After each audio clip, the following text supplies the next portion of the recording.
brief Mondays afterwards, so if we can stick to this Sunday's broadcasters and agencies in this section, that would be fantastic. Peter, you can have the first two, but then I will go around the room if that's okay. Yes. Jurgen, good afternoon. 82 points now, 22 consecutive home wins.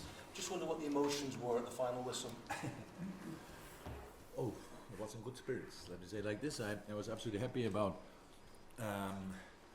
the result, the 3 points, and the performance, because I knew it will be tricky for different reasons. I think the decisions of the ref around the goals made it even more tricky for us, obviously. And we wanted to fight back before the game, and after that we had to fight back. And what we played after being 1-0 down was exceptional, to be honest. In this moment when it's not that, I don't want to be made too big, but in a moment when you have to fight back for the momentum, and then you get it, obviously you get a decision like that and a goal like this. I think there were teams in the history of football which would then slip, and the boys today, the reaction I really loved. And we fought hard, played super football, the strikers played really good together and were connected. We had good passing behind, we had two super situations. Pass from half space, one for Mo, for Millie, I think, and one probably Ox for Trent, where we could have scored more goals, had other situations. We didn't score then, that's okay. And second half, we controlled the game, but then the biggest chance in the second half was obviously Fraser's chance when Millie saved our life. That helped massively. I really think we deserved that today. And we had moments, but didn't finish it off. But the attitude again, the reaction on the different knocks, I liked a lot. So after the final whistle, I was really happy. 3 wins needed now. There was an awful lot of title celebrations and shouts at the end from your supporters. How difficult is it for you not to get carried away by all that noise?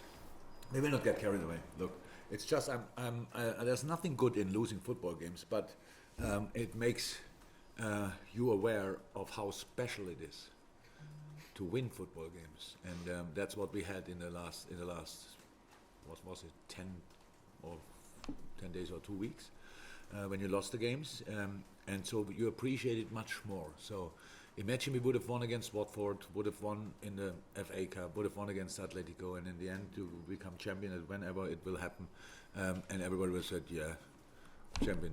So if it will happen, it will feel really special, if it will happen. But today was obviously very important to make it happen. So that's how it is, nothing else. And now we have 4 days time to prepare for another very difficult game in a wonderful stadium with a sensational crowd. That was, I think, the best 12:30 performance of our crowd since I'm here. I loved it, and so let's make sure that we are ready for that. Rob, and then we'll go to Jurgen, obviously lots of gratefulness on your team, but just with James Finley at left back there and obviously the save off the line, he's been extraordinary for his team throughout your time. Oh yeah. Having Millie not available and Hendo in the same time, so pretty much not in the dressing room, nowhere near, that is really not cool. Because the job they do is on the pitch mainly, but not only. And so I'm more than happy for Millie that he had that situation where I didn't like the situation obviously, but when Millie saved it, and I was really happy about it. Yeah, super game. On the position, he told the whole world and their dogs that he doesn't like the position. I think 2 years ago, but now from time to time he obviously likes it. Yeah, was really good, very important for us, so all good. Sam. Hello, Jurgen.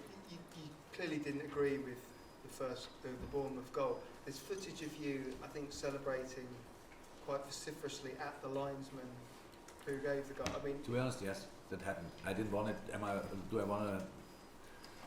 Would I do it now? No.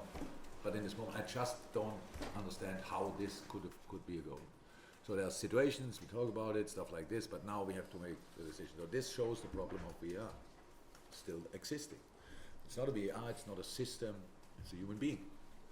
And the rules. So I think, I'm not sure that anybody think in a room it was not a foul. just I can stop talking actually. So good. It was a foul.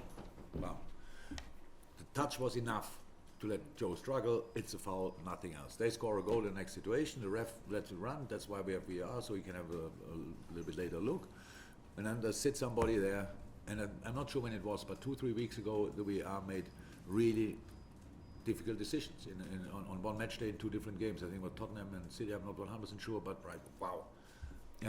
We think, how is that possible that somebody sits there and doesn't see it? So now, for me, the question is, how is it possible that you have a look at it and don't say, it's a foul? Mike Dean, I'm sure, saw it was a foul, but it's not his job. He cannot intervene anymore, so it's then VAR. And the VAR hides behind the phrase, not clear and obvious. So that makes no sense. Foul is a foul, no foul is no foul, you can let it go, whatever, it's no problem. But if it's that clear, and you look on it and you say, come on, play on. Nobody felt comfortable after that. Not the ref. Everybody knew, wow, something happened here, which is not okay. So, and that was easy to sort with somebody sitting in a room in front of the screen and says, yeah, come on, foul. That's it. And I understand 100% that Bournemouth maybe sees it different, but it's a clear foul. Arms like this is not possible in that situation. So that's it, yes. And so I celebrated a little bit in that direction. I'm not happy about it, but it happened, and I didn't say anything while I was celebrating. Congratulations on the win, Jurgen. You've accumulated so many points over 2 seasons now, actually. Is there something that your team is doing differently from prior to that period that explains the consistency that you've had? That's funny because we didn't feel consistency in the last 2 weeks. To be honest, we lost consistently football games, so that's not nice. And no secrets. Hardest work.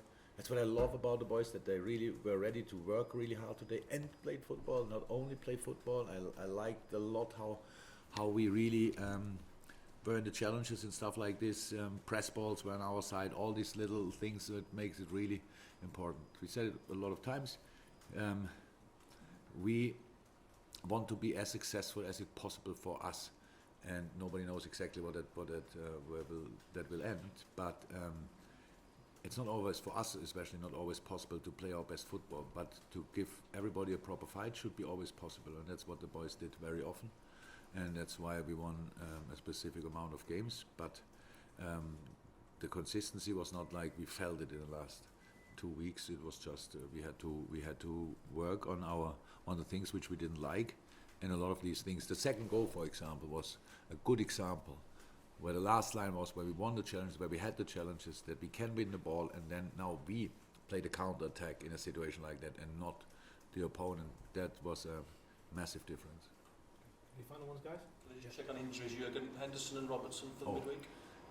If what I hear should be possible. If we then do it, I don't know. Robbo should not be a problem. I think he only missed actually today. Pretty much he finished the session yesterday and felt afterwards something, but was then nothing in the end. Hendo was out. I don't know exactly in this moment. I think he will train tomorrow. If that looks good, I have to make decisions. He'll be desperate to get back, won't he? Oh, yeah, for sure. Some others as well. Fantastic, guys. Thank you. Thank you. Switch that room briefly.